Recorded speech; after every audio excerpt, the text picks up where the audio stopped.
Bienvenue dans le podcast de l'EFUS, le podcast produit par le Forum européen pour la sécurité urbaine et le projet européen Respect to Protect. Je suis Elisabeth Johnston, déléguée générale de l'EFUS, un réseau européen de 250 autorités locales et régionales dédiées à la sécurité urbaine.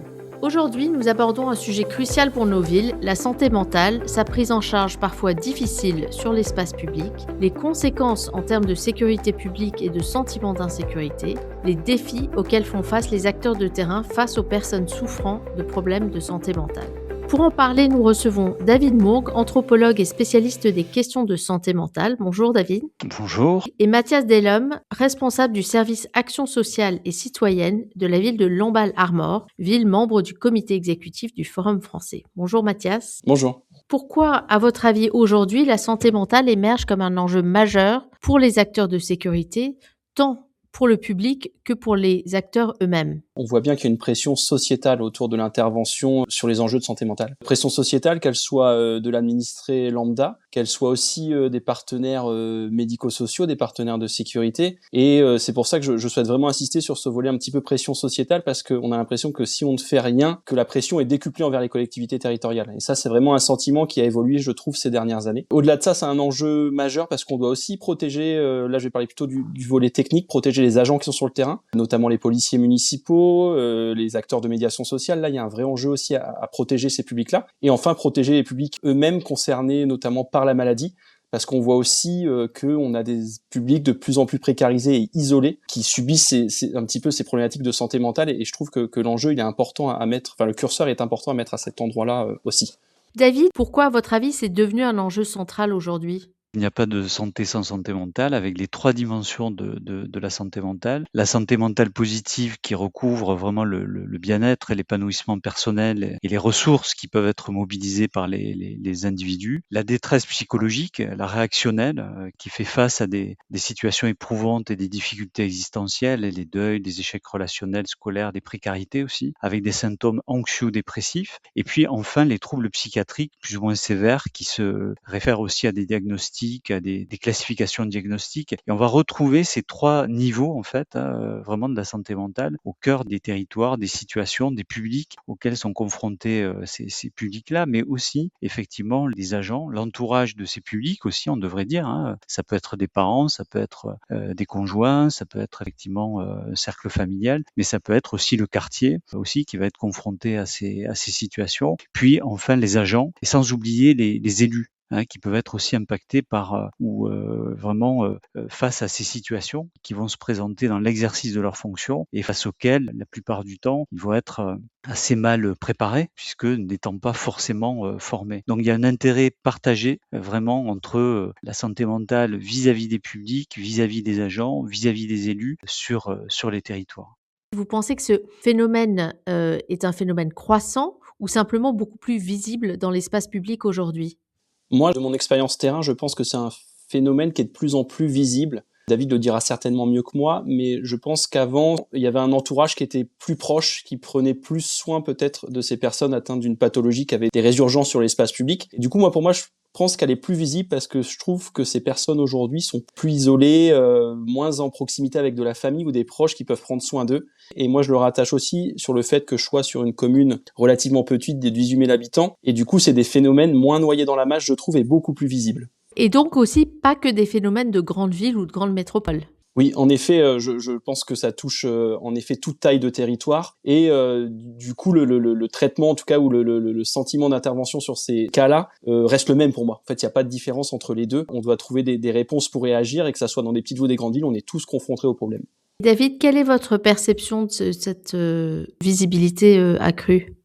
Il y a une augmentation concernant les troubles qui sont identifiés en santé mentale, donc troubles anxieux et dépressifs chez les jeunes adultes, mais aussi chez les adolescents, entre 11 et 17 ans, plus 40% à peu près de passages aux urgences pour gestes ou idées suicidaires. Dans la période post-Covid, juste après la crise sanitaire, et en fait, ce sont des chiffres qui sont assez stables, c'est-à-dire qu'on voit pas véritablement de baisse. Ça concerne aussi, il y a une influence du genre, ça concerne dans 80% des cas les filles, beaucoup plus. Une augmentation maintenant chez les garçons. On est sur des tendances vraiment en augmentation et corrélées aussi à des situations beaucoup plus visibles, là aussi, dans l'espace public, avec parfois des scènes ouvertes, des personnes qui se retrouvent avec des précarités ou en errance sociale, psychique, au cœur des villes, hein. Que ce soit aussi sur des villes moyennes, des métropoles, mais aussi dans des territoires beaucoup plus ruraux, hein. C'est-à-dire là où on voyait ces situations beaucoup plus marquées au cœur des grandes villes et des métropoles, maintenant c'est un phénomène qui touche les territoires périurbains et ruraux.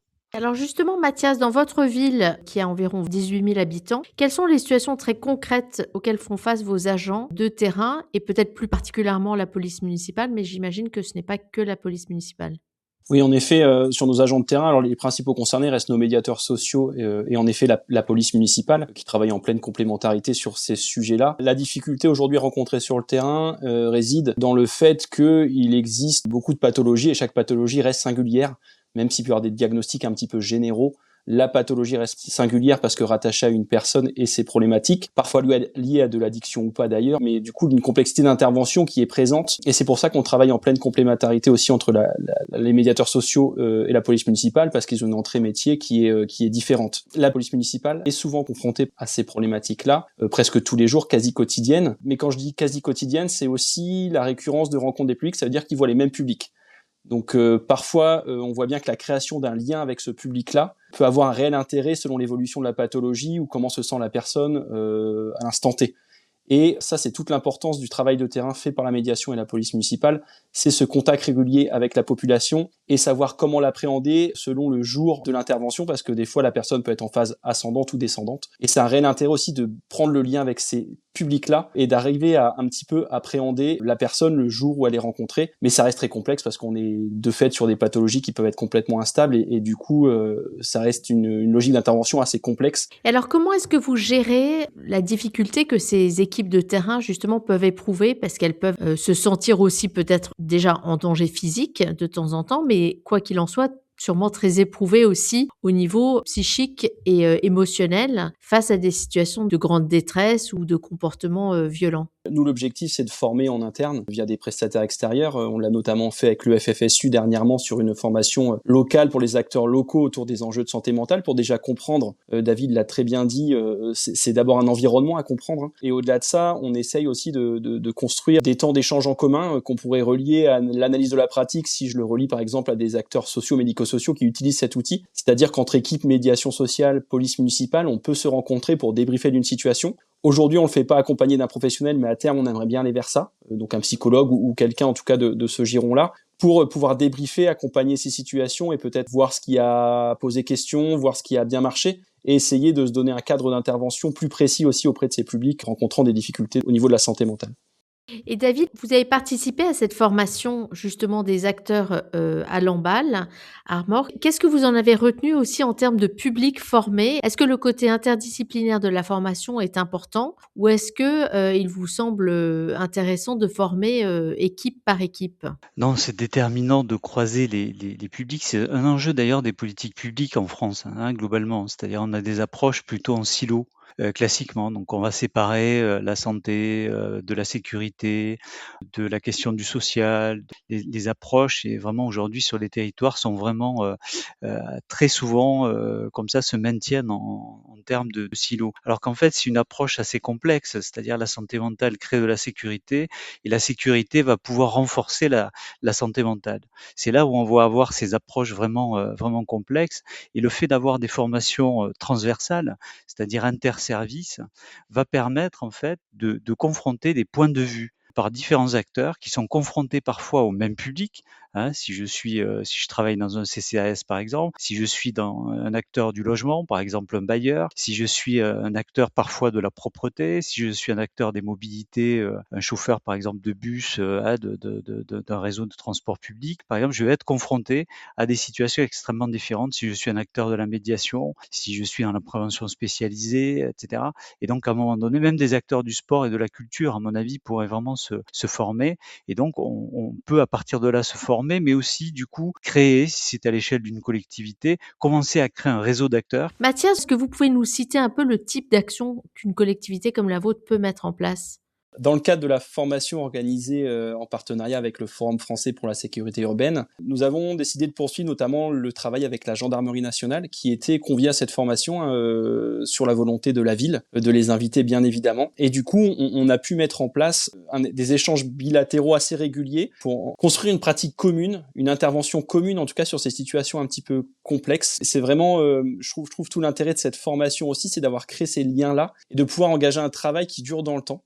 Et ce travail se fait bien sous l'égide du Conseil local de sécurité et de prévention de la délinquance. Et en l'absence en fait de contrat local de santé mentale sur notre territoire, on a décidé d'engager une réponse au niveau du Conseil local de sécurité et de prévention de la délinquance en créant une commission spécifique pour étudier les cas complexes, pour coordonner nos interventions. Autour de la table, lors de ces commissions, il y a notamment la gendarmerie, les services de sécurité, la police municipale. On a aussi des acteurs médicaux, des acteurs médico-sociaux. Et en fin de table ronde, l'idée, c'est d'inviter la personne concernée parce que l'idée, c'est de proposer un plan d'action à cette personne. Et si la personne concernée n'est pas conviée, ça n'a aucun intérêt. L'idée, c'est de montrer qu'on construit une réponse ensemble dans l'intérêt de la personne.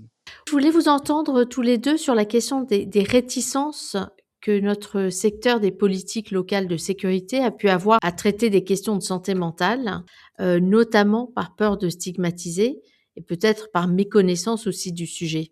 Pendant longtemps, la santé mentale a été, et elle continue parfois d'ailleurs, d'être encore extrêmement stigmatisée. Deuxièmement, la méconnaissance des acteurs.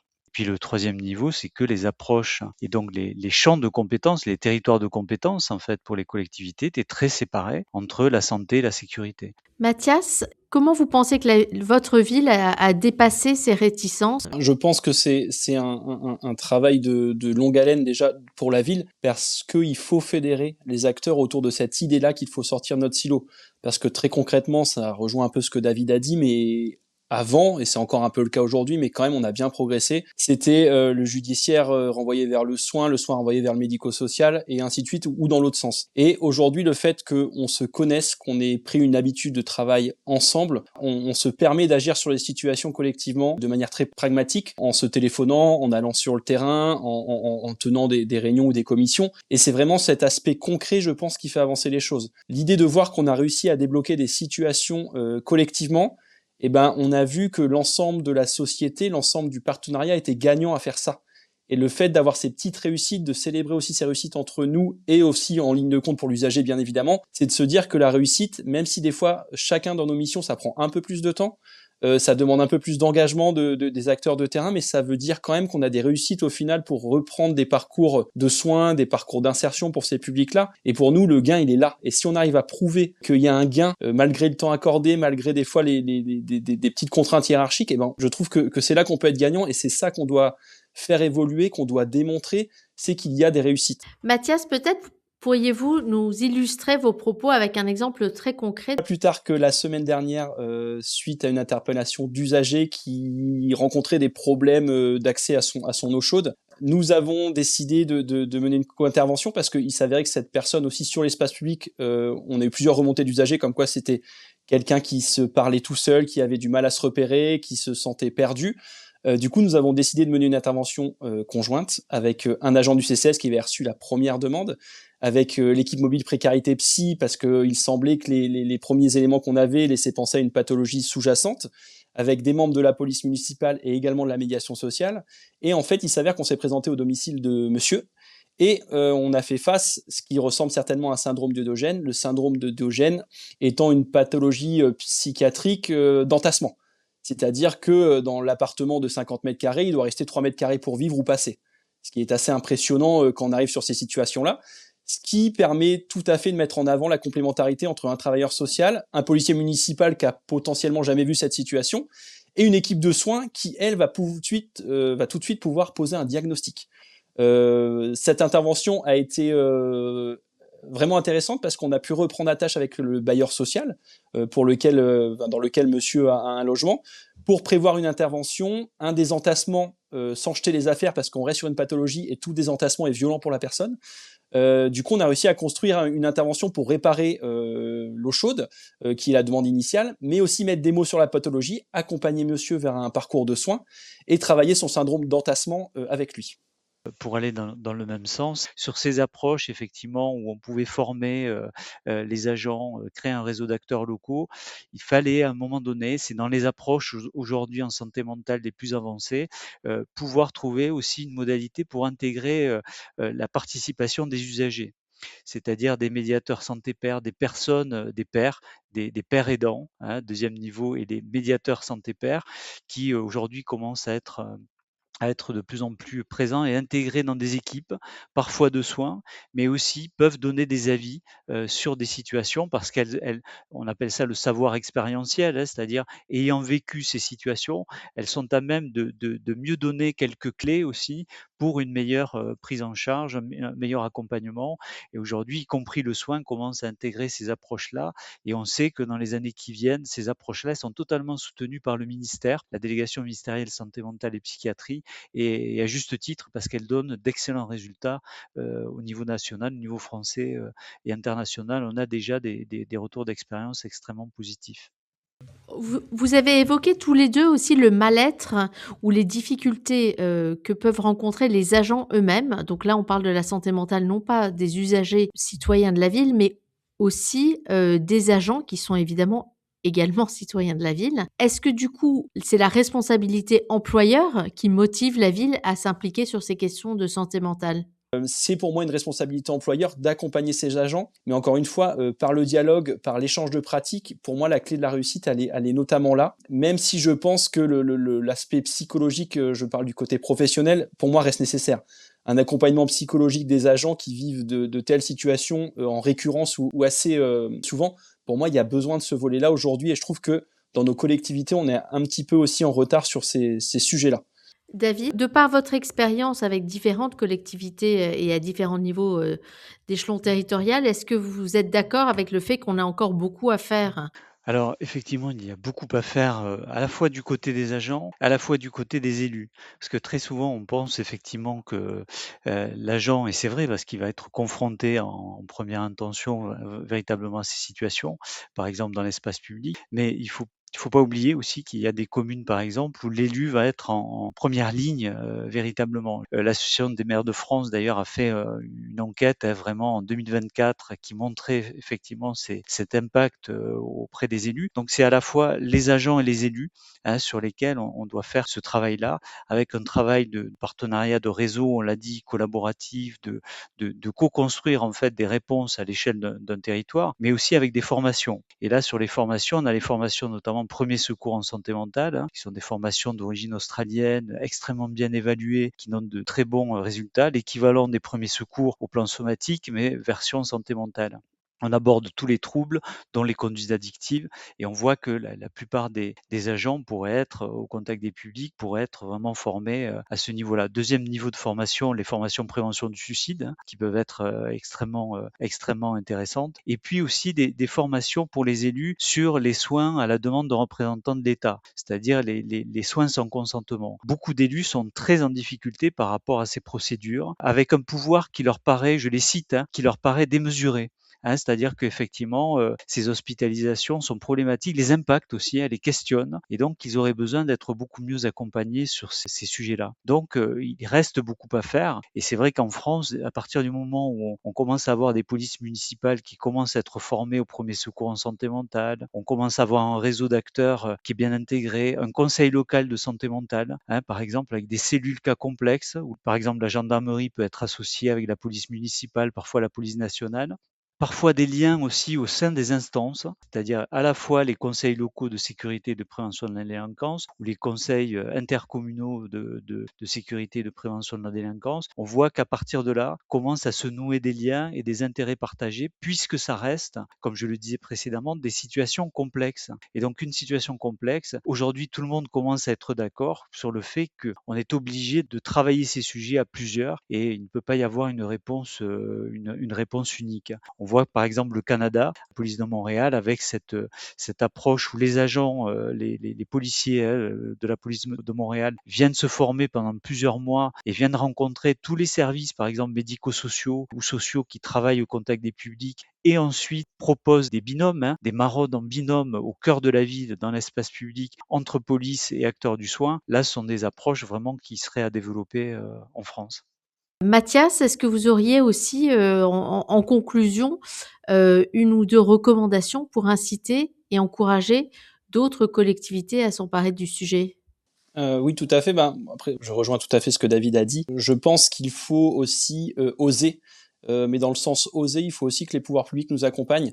Je pense clairement qu'il faut qu'il y ait des villes, des territoires qui s'engagent pour être laboratoires. Pareil, les enjeux de sécurité, santé mentale est très peu abordé en termes de projets d'action recherche ou des choses de ce type-là. Et je pense qu'il y a un vrai enjeu à aller chercher derrière ça. Et aujourd'hui, quand on voit les fonds qu'on peut obtenir ou autres qui sont liés au fonds interministériel de prévention de la délinquance ou de ce type-là, on a très peu de place pour ces enjeux-là. On est vraiment sur des enjeux de réponse directe, sur des enjeux de vidéoprotection, sur des enjeux d'armement de la police qui sont complémentaires au reste de l'action. C'est pas la question, mais c'est de se dire il faut que les pouvoirs publics nous donnent les moyens. Nous, à l'Emballe, on essaye d'expérimenter.